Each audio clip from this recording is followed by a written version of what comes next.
کہ نیک آدمی نیکی کرتا ہے، یہ اس کی فطرت بن جاتی ہے۔ اچھا، نیکی کرنا ابتدائی عمل یہ ہے کہ نیکی کے خیال کو قبول کرنا، خیال، یہ ابتدا ہے کہ اس دنیا میں نیکی بھی ایک شعبہ ہے، اسے پڑھتا ہے، علم حاصل کرتا ہے، یہ ابتدا کی بات ہے۔ پھر کہتا ہے اس کو عمل میں لایا جا سکتا ہے، لانے کی کوشش کرتا ہے، پھر رک جاتا ہے، رکاوٹ آ جاتی ہے، اور پھر کچھ عرصے کے بعد پھر یاد کرتا ہے، کوشش کرتا ہے، پھر اس کی وجہ سے ابتلا میں آ جاتا ہے۔ اب بات نہیں، درجہ ہے۔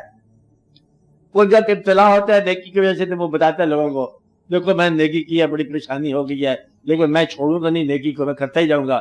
تو یہ آدمی جو ہے نا اپنی نیکی کا صلہ لے رہا ہے۔ دیکھو یہ بہت، لیکن صبح سے آج کا روزہ تو اتنا لگا جیسے گولی لگتی ہے۔ یہ بتاتے ہیں نا کہ روزہ لگ گیا، دقت ہو گئی، یہ بتا رہا ہے روزے کی ساری بات کہ رات کو ذرا دیر سے جاگنا کھل گیا، یہ ہو گیا، واقعات ہو گیا، بہت ہی گرمی ہے آج، بتا رہا ہے۔ دنیا سے کیا کر رہا ہے؟ ہمدردی لے رہا ہے، نیکی کو بیچ رہا۔ آپ بات سمجھ رہے ہیں؟ جو نیکی آپ اللہ کے لیے کر رہے ہو، اللہ اس کو جانتا ہے، تم بھی جانتے ہو، اور کسے بتا رہے ہو؟ یہ ایک درجہ۔ اس کے بعد اگلا درجہ یہ ہے کہ نیک آدمی اس طرح نیکی کرتا ہے جیسے فطرت اس کی ہے، نیک۔ آپ بات سمجھ رہے ہیں؟ دنیا دار دنیا کرتا ہی جائے گا، تو دیندار دین کرتا ہی جائے گا۔ ایک بات پوری ہے، دوسری ہے کہ صحابہ کرام نے عرض کیا کہ یا رسول اللہ، ہم دین سے کتنی محبت کریں؟ آپ نے فرمایا جتنی دنیا دار دنیا سے محبت کرتا ہے، کہ وہ کوئی موقع نہیں چھوڑتا دنیا حاصل کرنے کا، تم کوئی موقع نہیں چھوڑو اپنے دین کو محفوظ کرنے کا۔ آپ بات سمجھ رہے ہیں کہ اس کا کام وہ ہے، تمہارا کام وہ ہے۔ جس طرح میں نے کہا کہ گلاب کے پھول کو خوشبو اس کی فطرت ہے، اسے گالی دے دو تب بھی خوشبو دے گا، کیونکہ یہ اس کی فطرت ہے۔ جب آپ کی فطرت بن گئی نیک، تو پھر آپ نیکی کرو گے اور کرتے ہی چلے جاؤ گے بغیر اس بات کے کہے ہوئے کہ میں نیکی کرتا ہوں، کیونکہ فطرت کرتے ہیں آپ، ابھی نیکی کر رہے ہو آدھے راستے میں۔ بات سمجھ رہی ہے آپ کو؟ جب یہ فطرت بن جائے گی تمہاری، پھر کہنے کی ضرورت ہی کوئی نہیں، پھر تم یہی کچھ کرو گے، پھر ہر وقت آپ وہی کام کرو گے۔ تو گویا کہ نیکی کو اپنی فطرت بنانا جو ہے نا، یہ ہے اصل کام۔ جب یہ آپ کی فطرت بن جائے گا، نہ اس کی داد لو گے نہ فریاد ہوگی، اور پھر آپ مجبور ہیں، وہ برائی پہ مجبور ہے، آپ نیکی پہ مجبور ہے۔ رشتہ دار اس نے آپ کے ساتھ برائی کی ہے، آپ اس کا نیکی کرو گے، کیوں؟ تو اس کا کام ہے، یہ ہمارا کام ہے۔ وہ آپ کا کام کر رہا ہے، ہم آپ کا کام کر رہے ہیں۔ وہ آپ کا کام نہیں چھوڑتا، ہم آپ کا کام نہیں چھوڑتے۔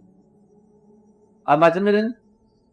بچھو ڈرتا ہی چلا جائے گا، نیک نیکی کرتا ہی جائے گا۔ اس لیے نیکی کی ہمدردی نہ لیا کرو، یہ نہ کہا کرو کہ اس دنیا میں اکثر کچھ ہم نے گزارا بھی کرنا ہے، یہ آپ ہی نیکی دے الاؤنس لینا ہے، نہ لو۔ کیا اولاد کیا کے بعد اب وہی ذمہ دار اسلام، ملکیت، والدین تو رخصت کر دیا نا، آزاد ہو گئے، شخصیت دے سکتے ہو، ایکسپیکٹیشن کرو، مشورے دو، رائے دو، اگر حکم میں آئے تو حکم بھی دو، لیکن اگر وہ حکم میں نہیں آئے تو اسی طرح جس سے ایک فرد واحد ہے جواب دے، پھر اپنا فرد فرد جواب دے نا، ہر انسان اپنی اپنے عمل کے جواب دے نا۔ آپ اولاد کے جواب دے ہو اس وقت اولاد کی جگہ پر جواب دے ہو جب آپ اولاد آپ کی والد نہیں، پھر ماں باپ جواب دیں۔ جب اولاد ہی جواب دے ہونے شروع ہو جائے، آپ بھی کسی کی اولاد ہی ہو نا، اب آپ خدا نہ خاصہ غلطی کرتے ہو تو والدین کو پتہ نہیں خامی جائے گی، آپ کا اپنا عمل شروع ہوگا۔ اس لیے جب اولاد خود جواب دہ ہونا شروع ہو جائے، اس کو سمجھا دیا، راستہ بتا دیا، دعا کر دی، پھر بتا دی۔ یہ نہیں ہے کہ اب ایک اولاد بھی جوان ہے اور آپ جو ہے چھڑی ہاتھ میں ہے، وہ بچوں والے بچے ہیں ان کو پھر آپ مارنا شروع کر دو، نہ۔ یہ